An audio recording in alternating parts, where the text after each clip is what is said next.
Yo, what's going on, guys? It's Brownwoods TCG, and we are bringing you another banger of a match. Today, we are playing Yellow-Green Law, and we are going against Yellow Kalgara. So this is actually one of the very few times I've played against Kalgara. I don't have too much experience playing against this leader, but what I did know entering this match was that this is a very aggressive yellow deck. I do know that he has cards where he can, he can bring out more cards than usual.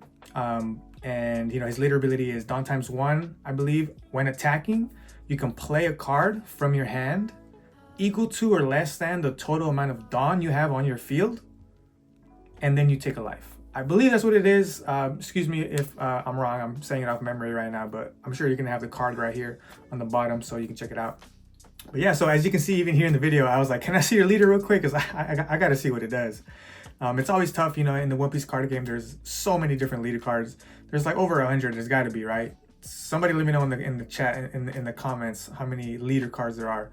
But yeah, so always a good thing to read your opponent's leader card before you play the game. I feel like a lot of people don't do that often enough. Like if you're playing against a leader that you haven't played against in a long time, don't be afraid to just be like, hey, can I just see your card real quick and just read it.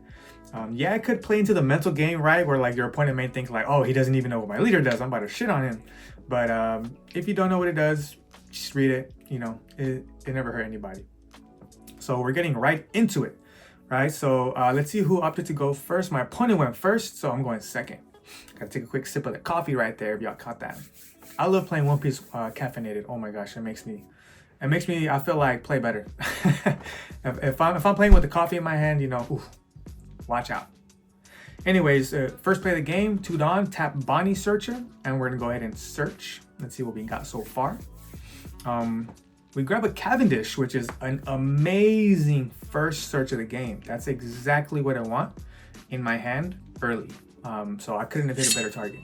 So my opponent here attacks, he swings 5k into Bonney. I'm gonna go ahead and give that. There's no world that we ever protect that as yellow-green. You search, grab Cavendish, thank you. Then my opponent plays a Shura on play, top 5 search for a Sky Island, I believe. And he's gonna grab the Ohm. Ohm is a disgusting card. You're about to see right now. He's gonna play that. Spoiler alert, he plays the Ohm. Okay, so back to us, 4 Dawn.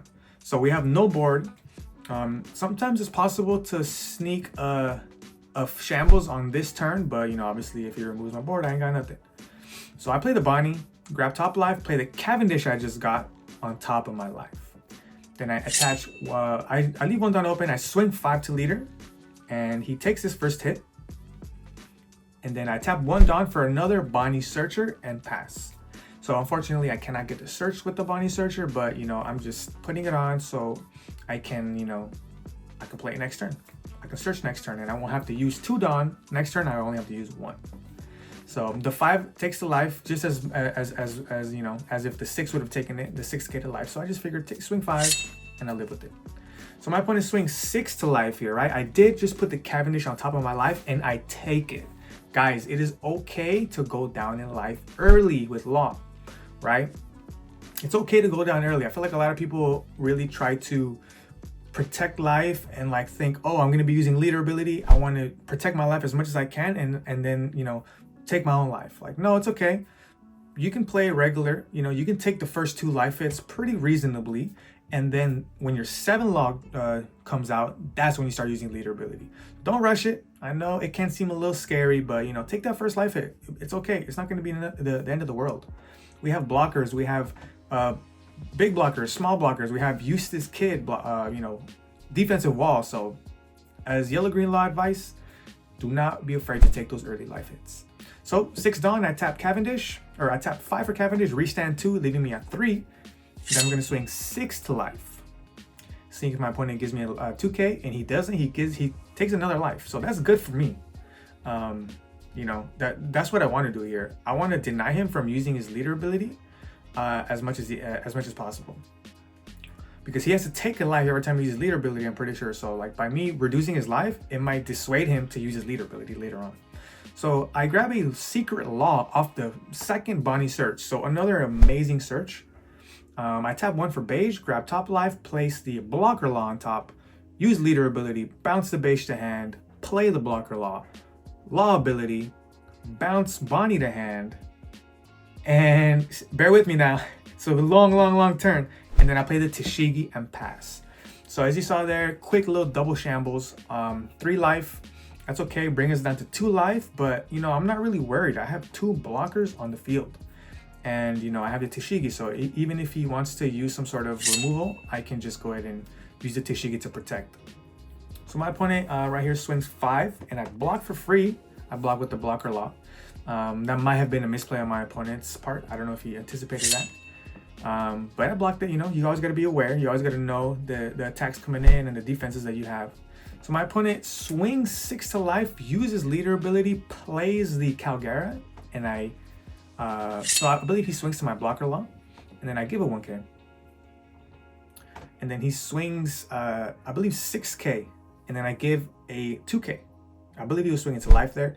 And then he plays the rush ace to swing 7 to my blocker law, putting me in a very tough spot because I don't want to just give it up. So I give up the Bonney blocker instead. I opt to keep the bigger blocker, the stronger blocker, in my hand. So we made it past a pretty scary turn, right? My opponent sent 4 attacks, pretty strong attacks, right? He sent a 5, a 6, a 6, and a 7. And he played a 6-drop Kalgara. So just looking at his board, like, it looks scary, right? Like, he has 5 bodies. Really, it's only 4 because the Shura is not scaring anybody. You know, but we're okay. You know, we stay cool, calm, and collected. You're about to see how we get ourselves out of this sticky situation. I swing 5 with Tashigi, tap 7, play 7 law, put Bonney in my life, attach 1 rested Dawn to leader. Now it gets interesting, right? I got bodies too, homie. I swing 6 to his, what is that? His dog? Holy. Restand 2 Dawn, putting me at a 2 active total. My opponent gives me the event plus 3k. That's unfortunate. But it's kind of good for us, right? You know, we're getting that powerful card out of his hand early. Then I'm going to swing 8 to his Shura, and my opponent's going to give it to me. Use leader ability, bounce Tashigi to hand, play the Bonney, and freeze his ace. So, as you've seen it right there, right?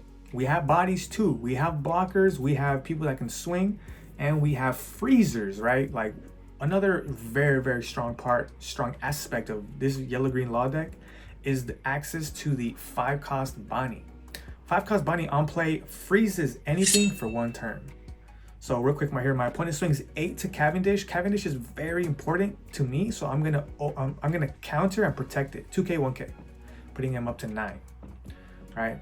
Cavendish is probably one of the most important cards that I want to keep alive right now. I'm willing to even give my blocker law to protect this Cavendish, right? Because, you know, being able to restand 2 Dawn on attack, like, it's just extremely strong. So my opponent attaches 2 3 Dawn to Holy and swings 8 to Cavendish. Let's see if I'm a man of my word. Let's see if I protect it. Nope. I give it up.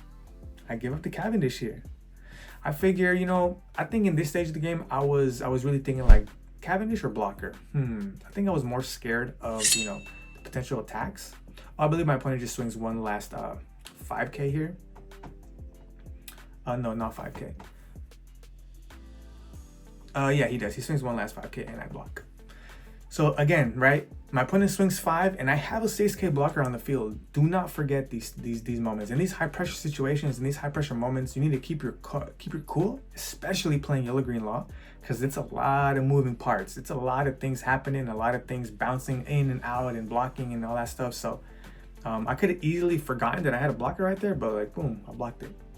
Rewinding a little bit, my opponent did play that Nolan, the on play heal one. So that's what you see right there. So yes, this ace remains frozen. That's what we were discussing right there. So back to us. I'm going to go ahead and swing a quick 9. Let's see what I'm swinging to. My opponent goes +3.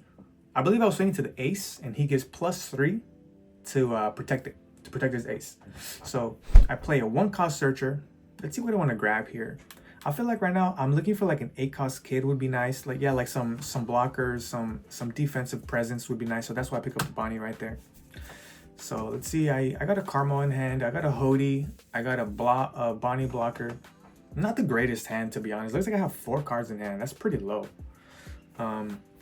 But yeah, let's see how I manage this situation right here. My opponent has a full board. So I'm gonna go ahead and swing 8 to his Portuguese D ace. Seeing if my opponent has a 2K and he doesn't block it, which tells me he probably doesn't have a 2K. Because if you have a 2K, you're blocking that. I mean, you're countering out of that in any world, right? Like one card to counter 3 Dawn on your character. Boom. Oh, no, I believe I was swinging 9 actually. So yeah, he would have to give me 2 cards. So I swing another 8 to Holy, and I grab that, and then I play a 3-cost Bonney blocker to play the Bonney on top of my life, use leader ability, bounce a searcher to hand, play the Bonney, and freeze the Kalgara. So I just hit a back-to-back Bonney stun, and it's just completely devastating my opponent. I removed 2 bodies on his field, and I froze his biggest body, right? So definitely putting my opponent in a pretty tough spot right here. You know, like I said, yes, we're working with very little life. We have 1 life left, right? But look at the field. We have 2 blockers.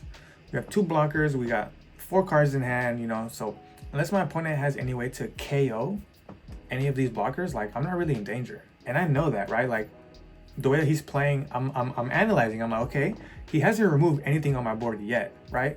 I told you I haven't really played against this Kalgara, so I don't know what kind of events they run. I don't know if they run like KO events, but I'm in the game. I'm realizing that I'm okay. He hasn't KO'd anything yet, so I can bounce the Tashigi to hand because the Tashigi is not really going to be protecting anything.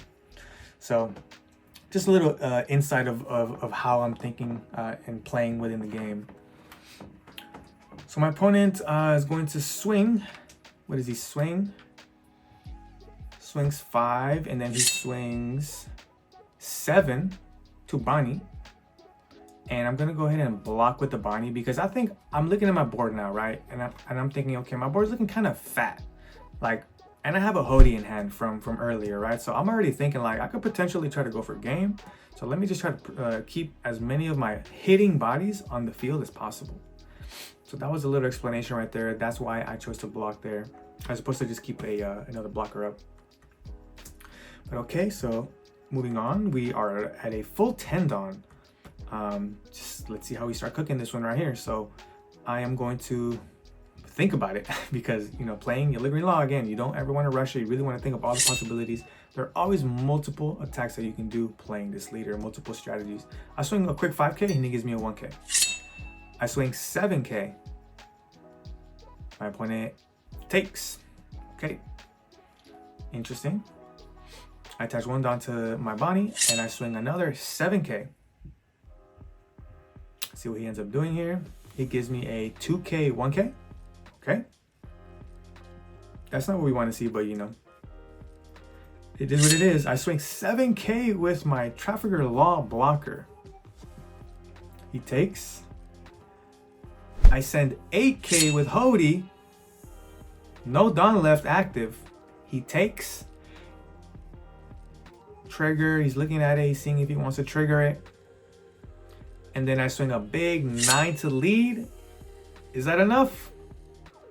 It's gonna be enough right there. My opponent only had, what's that, 1K? It doesn't look like the other card is counting.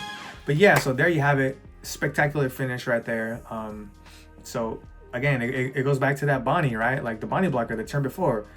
In that moment, I was looking at my hand and I was looking at the board and I said, he has a full stack of characters. I have a full stack of characters. It looks like this is going to be the last turn of the game. Either I win this turn or he wins next turn. So in those moments, you really have to learn how to analyze and recognize those moments. So in that moment, I chose to give the blocker because I was going for game next turn. And I feel like playing Yellow Green Law, you have to really capitalize on those moments. Like you're not a stall deck. You're not trying to prolong the game longer than you necessarily should. As soon as you see your kill angle, as soon as you see your moment to strike, that's when you got to go in for the kill. So there you have it. Hopefully you guys learned something from this game. I know you guys may not play against Kalgara a lot, but hopefully some of the mechanics and some of the plays that I did can help you guys in your own games. So if you guys liked the video, go ahead and like it. Leave me a comment of something that you learned, or if you just want to say what's up and say hi, go ahead and let me know. Follow me on IG at BrownWinsTCG if you don't already, to stay up to date with everything that I be posting. And as always, I'll catch you guys on the next one. Later.